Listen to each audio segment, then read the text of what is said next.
பண்ண வேண்டும் என்று பேசுவது ஒரு வகையான பேச்சு. தன் மனதில் இருப்பதை எக்ஸ்பிரஸ் பண்ண வேண்டும் என்று பேசுவது இன்னொரு வகையான பேச்சு. கூட்டத்தில் 4 பேரை இம்ப்ரெஸ் பண்ண வேண்டும் என்று நினைக்கிறவர்கள் வாழ்நாள் முழுவதும் அதே நிலையில் நின்று விடுவார்கள்.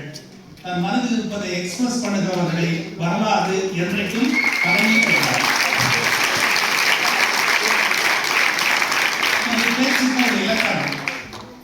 இன்னொன்று கவியரங்கம் என்று கவிதை பாடுவார்கள்.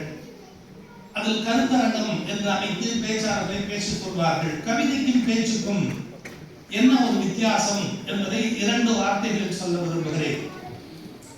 பாரதியினுடைய கவிதை, கண்ணதாசனுடைய கவிதை, கம்பனுடைய கவிதை என்று பார்க்கிற போது கவிதை நடையிலே ஒரு ஓட்டம் வரும். அப்படியே சொல்லிக்கொண்டே வருகிற போது அறிவு விழுகிற மாதிரி.